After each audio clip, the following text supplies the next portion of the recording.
The day we buried my father, my sister handed me a folder and a pen. "Just sign here," she said, and she was smiling. Not a grief smile. The other kind. What she didn't know was that I had already seen the real will. And I was about to let her steal everything, because losing that afternoon was the only way I would ever win. My name is Daniel. My sister's name is Claire. And this is the story of how she taught me that the quietest person in the room is usually the one keeping the receipts. My father wasn't a rich man exactly. He was a careful one.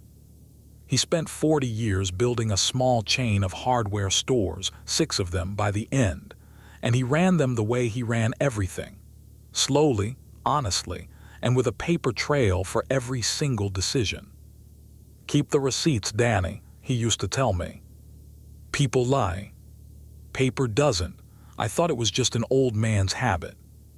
I had no idea it was the most important thing he would ever leave me. 3 days after the funeral, we met in the office of a lawyer I had never seen before. Not Dad's lawyer, Claire's. A man with a too-white smile named Mr. Render. He slid a document across the table and explained, in a voice like warm syrup, that my father had updated his will 8 months ago. The new will left the entire business, the house, and the accounts to Claire. To me, it left $10,000 and our father's old fishing boat. "Your dad wanted Claire to have stability," Render said. "You were always the free spirit." I remember staring at the signature at the bottom. It was my father's name. The loops were right. The pressure was right. It was a good forgery, a very good one. But I knew it was a forgery for one simple reason. The date on that will was March the 3rd. And on March the 3rd, my father had been in a hospital bed in Rochester, unable to hold a spoon, let alone sign his name with that steady, confident hand. I had been there. I had fed him dinner that night. Claire had not visited once. I didn't say any of that. I picked up the pen, and I signed the papers acknowledging the will. I took my $10,000 and my boat, and I shook Mr. Render's hand. Claire hugged me at the door and whispered, "I'm so glad you're not going to make this difficult." I told her I would never dream of it. Here is the part Claire didn't know. 2 years before he died, my father sat me down in his office, opened the floor safe behind his desk, and showed me what was inside. The real will, the only real one, leaving the business split evenly between us, with one condition, that neither of us could sell our half without the other's consent. He wanted us tied together. He wanted us to need each other. And next to the will, there was something else. A shoebox full of cassette tapes. My father, it turned out, had been recording his meetings for 30 years.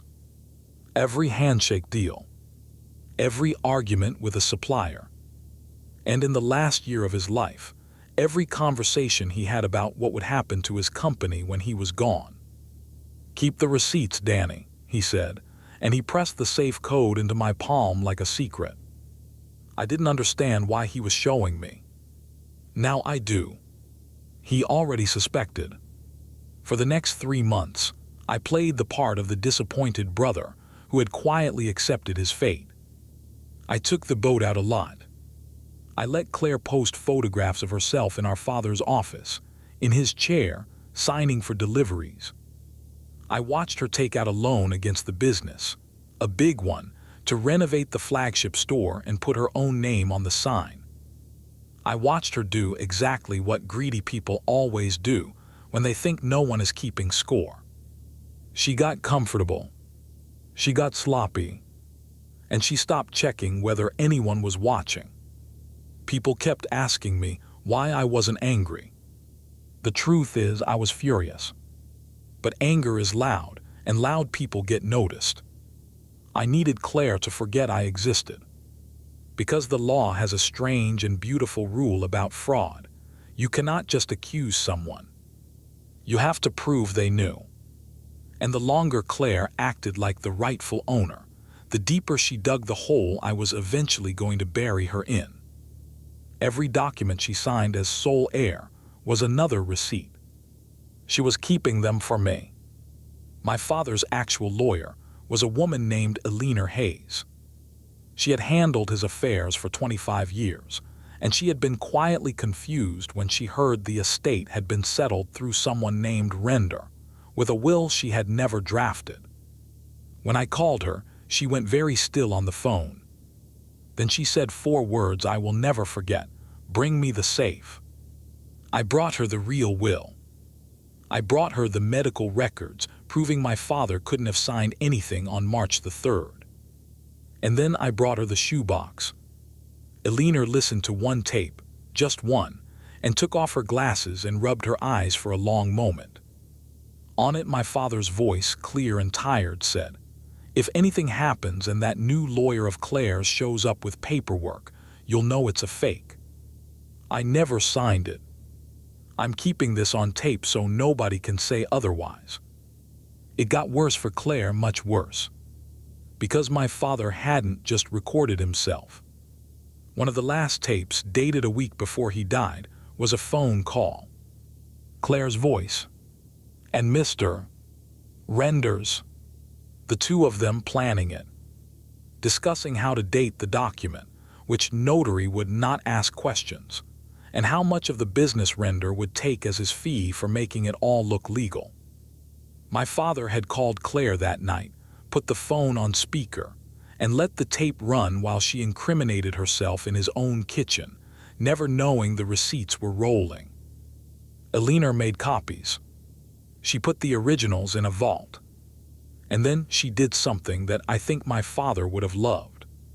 She told me to wait. "Let her go to the bank again," Eleanor said. "Let her sign one more thing as the owner. Then we move." Claire got a letter requesting her presence at a meeting to finalize the estate. She came in her best coat with Mr. Render beside her, both of them relaxed, both of them expecting a formality. Eleanor was already seated. So was a forensic document examiner. So were 2 investigators from the district attorney's financial crimes unit. And so was I, the free spirit, the brother who never made things difficult. Eleanor laid it out without raising her voice. The real will. The medical records. The forensic report confirming the March 3rd signature was traced. And then she set a small cassette player on the table, pressed a single button, and let my sister listen to her own voice planning the theft. The color left Claire's face one shade at a time. Render started saying the word allegedly, and an investigator quietly told him to stop talking. The forged will was void. Every contract Claire had signed as sole owner unraveled, including the enormous loan she had taken against the business, which the bank had given her based on fraudulent ownership. She didn't just lose the inheritance she stole. She lost her own savings paying back what she'd borrowed against something that was never fully hers. Render lost his license and his freedom. Claire took a plea to avoid a trial she could not possibly win. I didn't take the whole business. I could have. Instead, I honored the real will, the one that split it down the middle and tied us together. Claire's half is held in a trust now, managed by Eleanor, and a portion of what it earns goes to her every month automatically. Enough to live on. Not enough to ever forget. My father wanted us to need each other. In a way, he got his wish. She needs me to not be cruel. And every month I choose not to be. That is its own kind of revenge, the kind that lets you sleep at night. People ask if I regret letting her win that day at the funeral, if I wish I'd stood up and shouted that the will was fake. I don't. Because a loud accusation would have started a fight I might have lost. Silence let her hand me the rope, one signature at a time. My father taught me that. Not with a lecture with a shoebox. People lie. Paper doesn't. and neither, it turns out, do tapes. So if someone ever smiles the wrong kind of smile and slides a folder across the table at you, sign it if you have to. Smile back. And start keeping the receipts. That was the Vendetta Tapes. If you want this story to end the way it did, subscribe, because around here, the quiet ones always win. New story tomorrow.